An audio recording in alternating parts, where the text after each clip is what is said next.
와이프랑 처갓집이 좀 적당히 좀 했으면 좋겠는데 그 어느 정도 선만 지켜줬으면 좋겠는데 그게 자기가 막 다 너무 나서서 하고 있고 상의가 없어요. 저랑 상의를 안 해요. 잘. 상의가 없구나. 상의를 안 한다. 지금 거의 800씩 줘요. 생활비를 많이 주면은 주시네. 냉장고 한 300만 원 정도 했더라고요. 그리고 아버님 회갑 때도 다 가서 계산했어요. 아버님 임플란트 550만 원 보내주래요. 예. 냉장고. 그러면은 처갓집에 빌려준 거라든가 그 있어요. 명목 있더라고요. 이거 받은 건 어디 있어? 없대. 아, 다 퍼주는 안 해. 그게 나는 선 넘는다는 거. 5주 있으면 그 캐나다 가려고 했을 때 이민 가려고.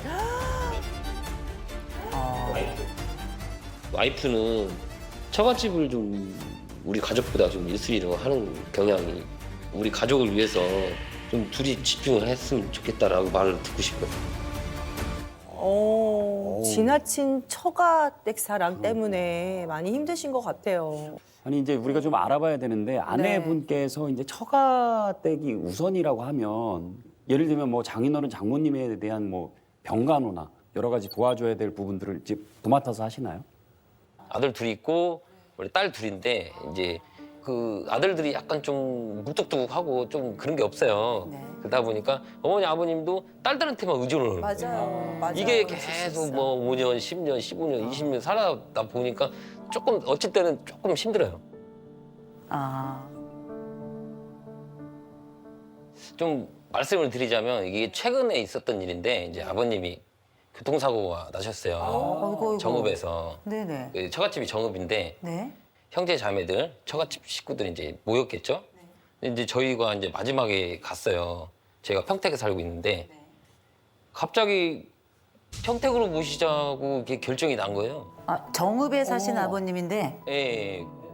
이게 뭐 본인들끼리 결정을 해가지고 와이프한테 평택으로 모셔가라고. 여기 노는 사람이 아니에요. 네. 근데 이 와이프한테 그걸 다 이렇게 해버리니까. 아, 처가 식구들이 예. 일단은 그렇게 해서 평택으로 결정이 나가서 평택으로 왔어요. 와가지고 와이프가 결과적으로 한 2달 넘게 조금 경과를 했어요. 두 달 했는데 넘게. 네네. 다른 형제들은 뭐예요? 이제 다른 타 지역에 있기도 하고요. 네네. 네네. 저희 큰 병원 옆에 있는 한방병원 옮긴다고 한 게 이제 저희 집 근처였어요. 너무 가까운 근처. 그건 누구의 결정이었어요? 그냥 다른 가족들 다른 가족들? 네. 그 의견 누가 냈어요? 의견이요. 저는 그냥 이제 항상 나서지 마. 아, 이래서 제가 그냥 합류하지 않았어요. 아니 그건 나서야지. 저는 이제 일체 의논하고 나에게 통보해줘 이렇게 해요 이제. 아, 그랬더니 온 가족이 나머지 가족들이 다 합해가지고 우리 집 옆에다 이렇게 아버님을 모시도록 이렇게 한 거예요? 네. 좀 긍정적인 것들도 좀 많이 지원을 한 것 같아요. 그럼 생활비도 좀 많이 주시면은 다 처가 쪽으로 좀 많이 좀 주나요? 뭐 이렇게 물증을 잡으려는 건 아니에요. 심증이 좀 있으니까 아. 그 전부터. 물증을 잡으려고 하는 건 아니지만 심증은 있다. 처음에 제가 일하고 있는데 현장에서 일하고 있는데 갑자기 병원에 550만 원을 보내달래요. 갑자기. 갑자기? 돈을 붙여줬어요. 그래서 잊어버리고 한 2, 3개월 지났나? 자기가 그거 어디 써? 했더니 받았대요. 그래서 썼대요. 어디다 썼어? 모른대요. 그럼 임플란트 한다고 그 얘기는 안 하셨어요, 아내분이? 치과 왔다 갔다 하시는 건 조금 알았어요. 알았는데 이제 갈 때마다 그 몇백씩 맞아, 좀 들었지 않나 돈 많이 싶은데. 들죠. 많이 들죠. 예. 네. 뭐 냉장고도 아까 얘기하시던데. 실은 제가 그거는 이제 상의하에 했는데 이제 이분이 이제 로또가 돼가지고 로또가요?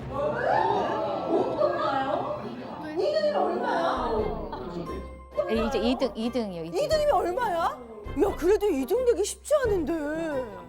그걸로 사준 거예요. 그거. 아, 그걸로. 네.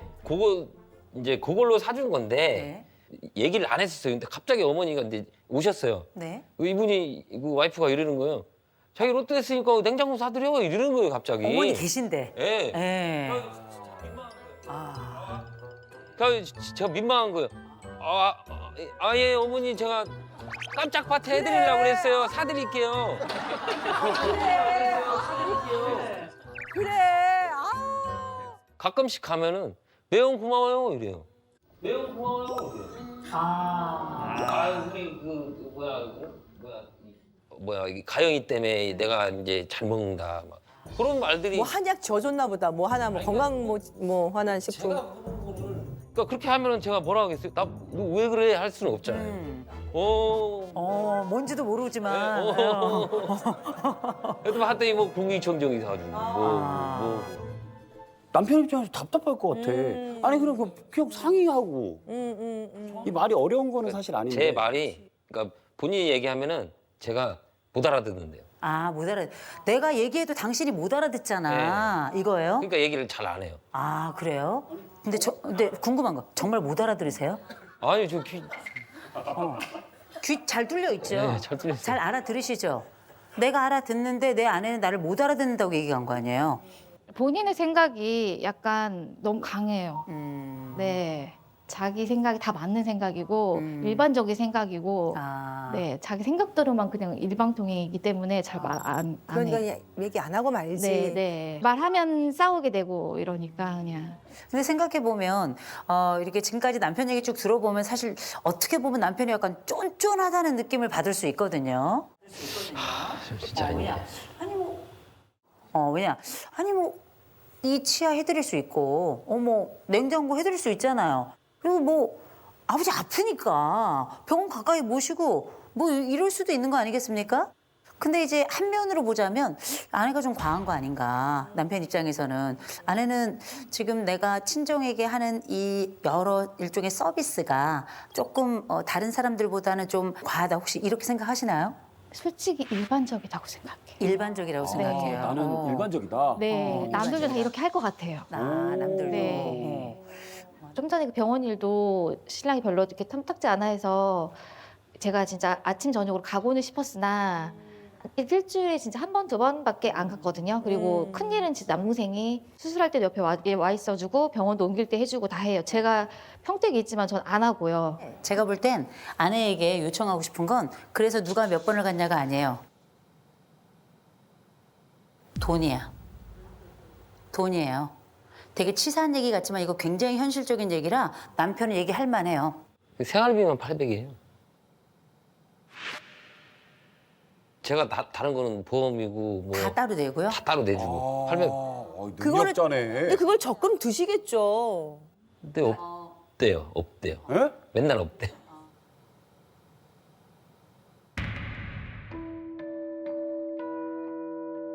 몇 살이에요? 44이요. 나이 많아요. 나이 많아요. 애 몇이에요? 예? 애 셋이요. 셋. 와. 본인들 연금 있어요? 저 연금 없어요. 본인들 적금 있어요? 적금이요? 딱히 없어요. 지금 뭐 하는 거예요? 지금 뭐 하고 있는 거예요? 지금 뭐 하고 있는 거예요? 정신 차리세요. 우선순위 굉장히 중요한 거예요. 내 거 좀 만들어 놓은 다음에 그 다음에 뭘 하면 전 이해가 돼요. 아무것도 없는 집에 지금 뭘 하겠다는 거예요?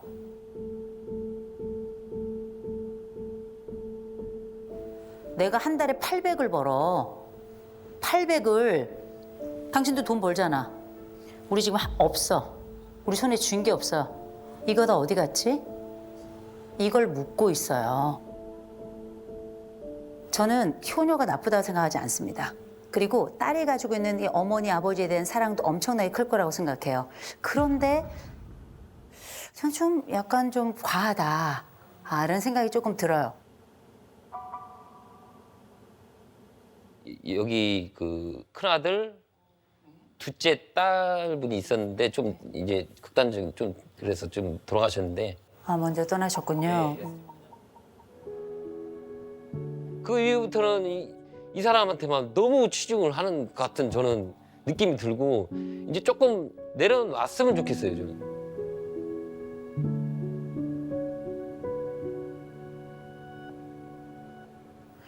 혹시 언니가 떠날 때 혹시 글을 남겼나요?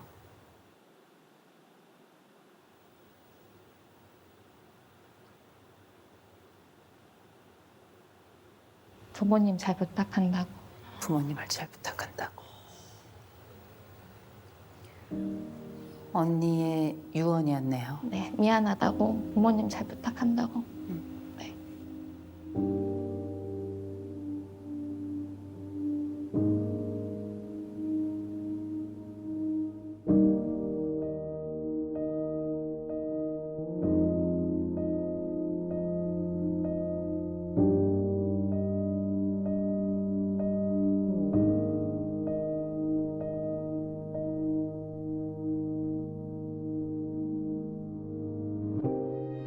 제가 언니랑 마지막 날 통화 내역을 보니까 14번 통화를 했더라고요.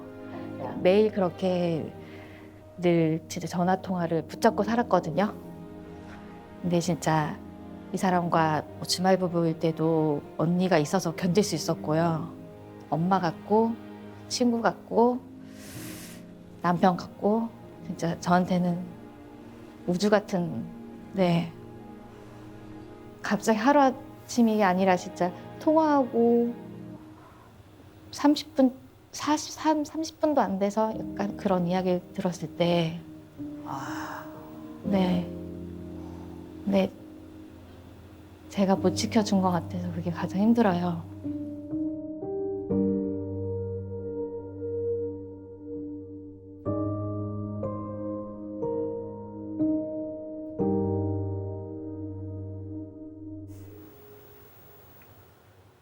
아직도 제가 언니한테 못 가고 있어요. 아직 이거를 받아들이질 못해가지고요.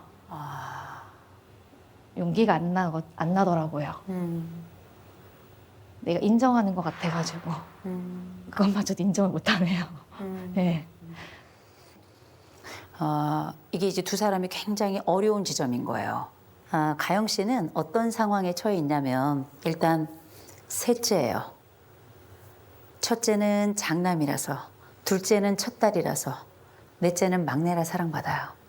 요 사이에서 정말 딱 낑겨 있는 요 딸인데 이 언니의 유언과 셋째 딸로서 받고 싶었던 인정 욕구가 완전히 뭉쳐버렸어요.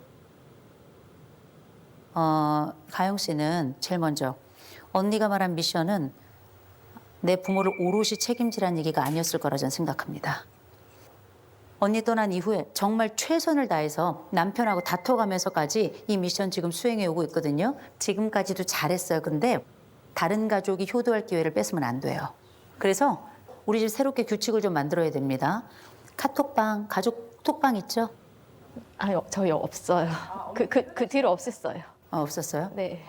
그거 남편이 만드세요. 네, 제가요. 남편이 만드세요. 왜냐하면 우리 공동의 경험을 가지고 있는 사람들이기 때문에 누구도 그 다음으로 그 언니의 죽음을 꺼내지 않았을 거예요. 가족들 모두가 다 일종의 생존자들이거든요. 그래서 살아있는 것 자체에 대한 죄책감을 가지고 있는 사람들이에요. 근데 이건 누가 잘못해서가 아니거든요. 누구의 잘못도 아니에요. 막을 수도 없었어요. 이때 사위 노릇하는 거예요. 한 번쯤 이건 제3자가 가족을 다시 모아줘야 돼요. 방법이 없어요. 번듯하게 쫙 한번 모아가지고 뭐하냐, 우리 밥 먹읍시다. 그리고 나서 뭐하냐, 그냥 얘기 별로 안 해도 돼요. 밥 한 먹고 안녕하면 됩니다. 안녕하시고요. 대신에 다음번에 어떤 일을 하든지 간에 우리가 다 n분의 1로 하도록 하자라고 합의를 좀 보세요. 그리고 그걸 공평하게 하려면 톡방 만든 다음에 그거 영수증 올리세요.